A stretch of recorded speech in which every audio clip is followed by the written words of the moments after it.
Assalamualaikum warahmatullahi wabarakatuh. Salam muda berdaya guna. Kembali bersama saya Wal Basro di channel Oase Project. Nah, minggu yang lalu telah saya bahas mengenai pendidikan yang berada di Korea Selatan. Bahwasanya tingkatan-tingkatan atau peringkat Korea Selatan tersebut memiliki jajaran masuklah 10 besar pendidikan terbaik di Asia gitu ya. Itu keren sekali. Nah, untuk minggu sekarang karena kemarin saya telah menjelaskan hal tersebut, otomatis kita beralih ke negara lain yang lebih dekat gitu cangkupannya. Soalnya kalau misalkan kita melihat terlalu jauh, mungkin serasa kayak ibaratnya mustahil ngapain juga banding-bandingin ini, meskipun kan secara kemerdekaan sama gitu ya. Tapi kalau misalkan kita melihatnya, ngapain kita lihatnya jauh-jauh Korea Selatan, yang cari aja yang deket yang emang bener-bener iklim dan juga udaranya juga sama gitu, atau musimnya juga sama gitu, hanya memiliki 2 musim gitu. Nah, pas banget. Soalnya hari ini teman-teman saya akan bahas negara tersebut, negara yang kecil mungkin dengan kabupaten, saya singgung daerah saya sendiri ya. Kabupaten Garut juga saya rasa lebih besar Kabupaten Garut, tapi bisa maju dan juga menduduki peringkat ketiga di Asia, hanya kalah oleh Jepang dan juga Korea Selatan. Itu keren banget. Negara tersebut adalah negara Singapura. Nah, negara Singapura sendiri merdeka pada tanggal 9 Agustus 1965. Nah, pada tahun tersebut kalau di Indonesia itu sedang konflik antara DI TII, kalau saya salah ya, mohon maaf, DI TII, terus juga ada konflik PKI. Namun Singapura menyatakan bahwasanya merdeka. Padahal Indonesia sendiri pada tahun 1945 itu sudah merdeka. Jaraknya hampir berapa puluh tahun untuk perbandingan soal kemerdekaan. Soalnya mengapa saya terus dari minggu kemarin memperbandingkan kemerdekaan? Karena ketika kita sudah merdeka, otomatis arti merdeka di sini adalah bebas gitu. Kita bebas berekspresi, bebas mengajukan pendapat. Ya kalau misalkan kita sebagai negara Indonesia sendiri tidak maju gitu kan, sayang sekali gitu. Padahal ya banyak negara-negara yang telat merdeka gitu, masih duluan kita merdekanya, cuman majunya lebih pesat. Nah, makanya mudah-mudahan dalam pembahasan ini saya bisa lebih teman-teman juga bisa lebih mengekspresikan atau ikut serta dalam aksi apa yang dilakukan oleh Korea Singapura tersebut, biar nantinya kedepannya bisa jadi bahan pertimbangan. Oh, negara Singapura contohnya majunya karena ini karena itu. Untuk itu kita bahas ya satu-satu, jangan banyak kesana kemari kan jadi pusing gitu ya teman-teman. Nah, luas Singapura sendiri terdiri dari 728,6 km persegi dengan jumlah penduduk 5.686 juta pada tahun 2020. Mungkin sekarang udah bertambah karena kematian lebih sedikit daripada kelahiran, biasanya seperti itu ya teman-teman. Itu sangat patut mungkin teman-teman sekalian bisa berpikiran bahwasanya Singapura merdeka karena kita ngurus negaranya lebih kecil gitu, lebih mudah. Sedangkan di Indonesia kan beragam budaya dan juga daerah. Kalian jangan salah sangka dulu, karena banyak negara yang kecil juga. Saya singgung bukan saya memperbandingkan ya, tapi emang keadaannya seperti ini biar teman-teman juga bisa langsung nangkep gitu. Oh iya benar juga ya. Laos juga termasuk negara yang kecil gitu. Tapi apalah daya kalau emang benar-benar sistem pemerintahannya kurang bisa kita tiru, patut kita contoh ya, mau gimana lagi gitu. Padahal hampir sama lah Laos sama Singapura itu kalau dari segi wilayah gitu. Jadi jangan diragukan lagi masalah wilayah. Kalau misalkan wilayah Singapura kecil ini itu Laos buktinya sampai sekarang kan termasuk negara berkembang kayak Indonesia lah. Masih mending itu Indonesia ya. Nah, kita singgung lagi dalam model prestasi gitu. Prestasi pendidikan negara Singapura yaitu ranking 2 PISA 2018 di UNESCO Education Ranking by Country 2022. Berada pada urutan ke-21. Itu bisa negara Asia Tenggara yang bisa bersaing dengan negara-negara Eropa, ya termasuk Singapura, bukan hanya Jepang. Cuman ya yang kita bangga-banggakan atau yang kita sebut-sebutkan terus-menerus itu ya yaitu Jepang. Soalnya karena apa? Karena di zaman sekarang era digital atau mungkin teknologi ya kebanyakan produk-produk dari Jepang. Kalau misalkan kita singgungnya Jepang ini keren. Sebenarnya bukan keren-keren amat, tapi Jepang lebih ke kemajuan dalam teknologinya gitu. Padahal Singapura juga mampu bersaing dalam hal pendidikan gitu. Karena setiap negara itu memiliki kelebihan-kelebihannya masing-masing atau mungkin pemasukannya masing-masing. Contohnya seperti Mesir gitu kan. Bukan Mesir sih, daerah-daerah timur gitu.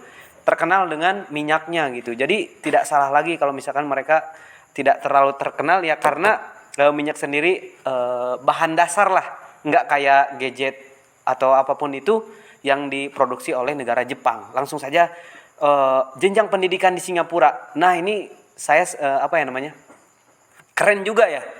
Pikiran saya waktu kecil itu ya mau dimanapun itu tetap pendidikan itu pasti ada TK, SD, SMP dan juga SMA. Ternyata di setiap negara itu berbeda dan juga memiliki sistem yang emang keren banget gitu.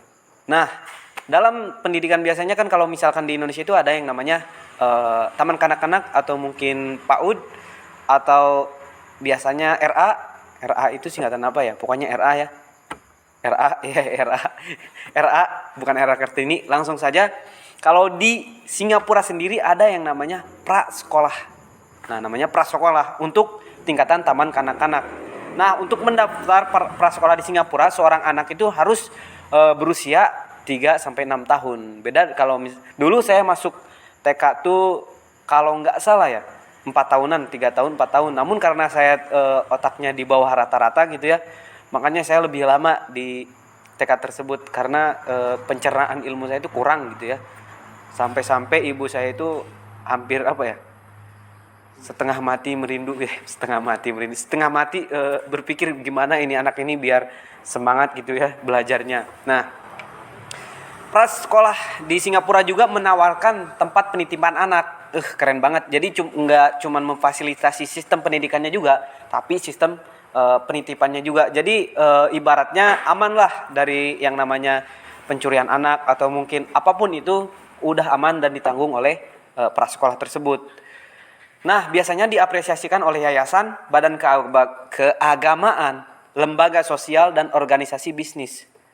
Nah, oleh karena itu, periode belajar untuk anak-anak prasekolah berlangsung selama 2 sampai setengah jam, bisa jadi sampai 4 jam gitu ya, dan 5 hari dalam seminggu. Jadi nggak terlalu lebih menekankan, tapi karena anak-anak ini lebih ke belajar tapi sambil bermain gitu ya. Soalnya kan kalau misalkan anak-anak sudah diberi tugas yang memang berat, itu saya sendiri yang misalkan sebenarnya udah mampu melakukan tugas-tugas yang udah berat, merasa sering kalau dalam bahasa Arab tuh futur gitu ya, merasa kurang atau merasa malas banget ini ngelakuin itu padahal nggak dapat duit gitu ya.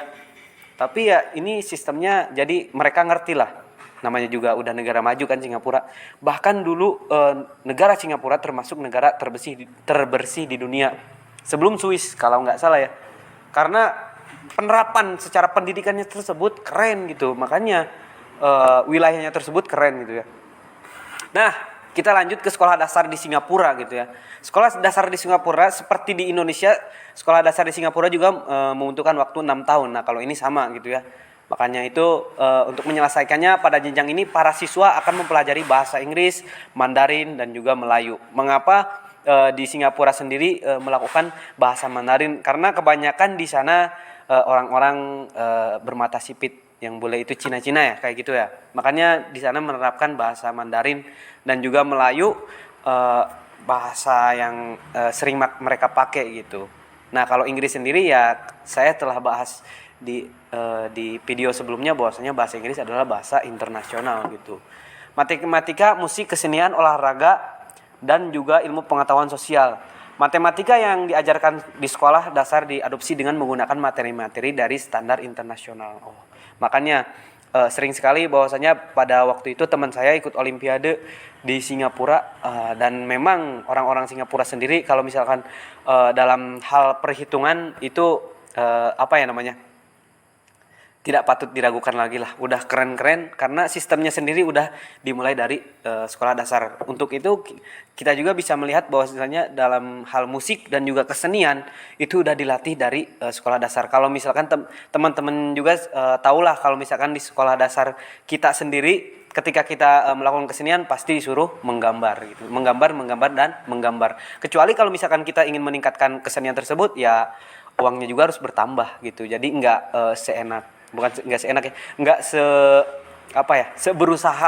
nggak seharus berusaha di Singapura. Di sekolah dasar itu udah langsung siap gitulah, aman. Jadi keren banget dan mantap. Pokoknya kalau misalkan kalian mau pindah ke Singapura jangan, karena cintai tanah airmu bukan tanah air orang gitu ya. Tanahku jual, tanahku sewa, airku beli. Ya jangan gitulah. Nah, kita lanjut lagi. Kita lanjut lagi ya.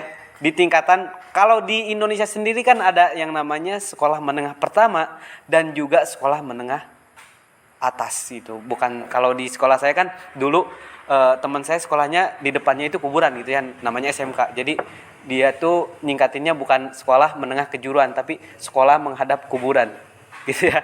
Terus teman saya kan ada yang suka apa ya namanya? Jadi dia itu pulang sekolah tuh ngarit tau lah buat nyari rumput gitu. Nah, dia itu kepanjangan dari SMA sendiri adalah sekolah menengah memegang arit. Aneh banget kan? Enggak, ini cuma bercandanya, jangan banyak bercanda nanti ilmunya kurang gitu ya. Nah, tingkatan sekolah menengah di di Singapura sendiri, siswa akan dibagi ke dalam 2 bagian, yaitu kelompok pertama adalah kelompok GCEN atau bisa dibilang ini untuk tingkatan yang normal. Jadi siswa yang ibaratnya yang biasa-biasa aja lah, nggak terlalu pinter dan nggak terlalu kurang gitu. Jadi biasa-biasa aja, itu ada tingkatannya. Nah, untuk GCNO ini GCEN ini biasanya sekolahnya bisa nyampe 5 tahun gitu ya. Nggak bisa kayak yang kedua, yaitu kelompok GCEO atau bisa dibilang ordinary. Nah, kalau ini orang-orang yang biasanya di atas nilainya itu di atas rata-rata. Nah, makanya kalau misalkan di ordinary ini lebih dispesialkan atau lebih ke lebih difokuskan lagi biar benar-benar bakatnya tersebut kepake gitu. Makanya kalau misalkan sistem yang kelompok orang yang memasuki GCEO, maaf ya saya salah terus. GCEO itu adalah selama 4 tahun gitu, enggak selama GCEN yang 5 tahun gitu. Nah, untuk perguruan tingginya sendiri setelah menyelesaikan ujian level GCEO itu tidak langsung bisa masuk ke universitas. Karena kalau misalkan di di Singapura sendiri ada yang namanya kelas persiapan atau junior college. Nah, ada kelas persiapan yang mana kelas persiapan ini biasanya nyampe 2 sampai 3 tahun gitu untuk persiapan menuju perguruan tinggi. Jadi enggak sembarangan kita kan, kalau di Indonesia bisa aja kalau misalkan kita udah lulus otomatis udah langsung di kuliah. Jadi ada persiapannya sendiri. Kalau misalkan dalam biasanya di Turki atau Timur Tengah juga mengadakan hal tersebut yang namanya iqdad, tapi biasanya cuma setahun gitu ya. Keren banget gitu. Nah, untuk politeknik menawarkan berbagai jurusan seperti teknik, ilmu pengetahuan, bisnis, komunikasi, desain dan info komunikasi atau ilmu komunikasi. Mungkin jenjang ini mirip dengan tingkat diploma di Indonesia. Oh, berarti kayak tingkatan D3 gitu ya. Nah, faktor pendukung kesuksesan pendidikan di Singapura yaitu kualitas guru menjadi kunci utama. Nah, guru di Singapura memiliki kualitas yang sangat baik dan merupakan para lulusan terbaik. Nah, bagi Singapura kualitas guru menjadi kunci utama dalam mencapai sistem pendidikan kelas dunia.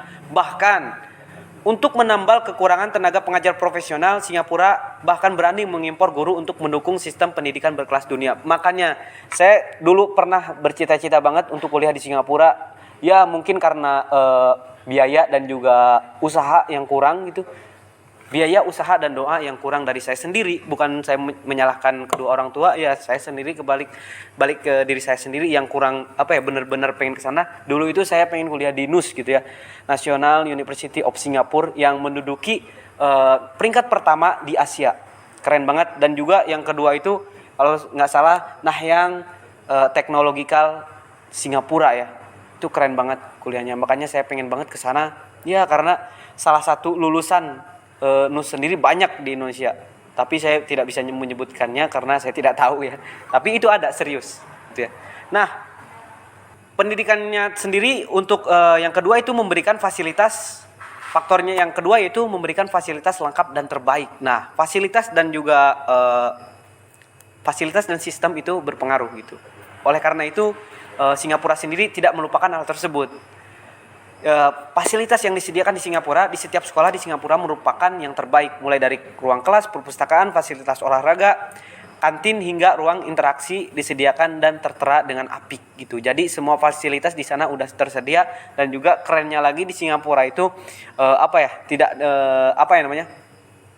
aman lah kalau masalah kalau misalkan diibaratkan laptop di sana udah disediakan gitulah. Makanya tidak diragukan lagi kalau misalkan di Singapura banyak universitas yang ternama lah. Kalau di Indonesia kayak UGM gitu ya, kayak UI, kayak UMPO gitu ya. Ya banyak lagi lah universitas-universitas yang di Indonesia juga keren gitu ya. Nah, untuk yang ketiga itu pengawasan ya, pengawasan bakat terpadu gitu. Setiap murid sekolah di Singapura diawasi dan diarahkan sesuai dengan bakatnya masing-masing gitu. Sejak menginjak pendidikan dasar hingga sekolah menengah atas, pengawasan terpadu ini dilakukan kepada para seluruh mahasiswa gitu, atau kepada seluruh siswa dan juga siswi.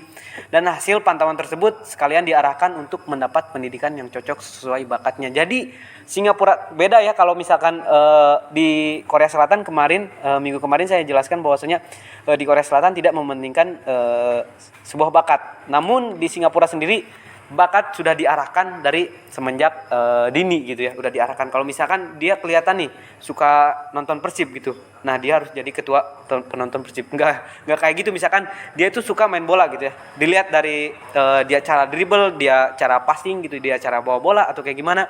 Nah di Singapura pasti diarahin. Beda kalau misalkan di Indonesia ya, termasuk keluarga saya sendiri, kalau misalkan nih dia suka main bola, alah jangan main bola di sini, nggak maju, banyak korupsi. Nah, mohon maaf. Nah seperti itu ya di Indonesia.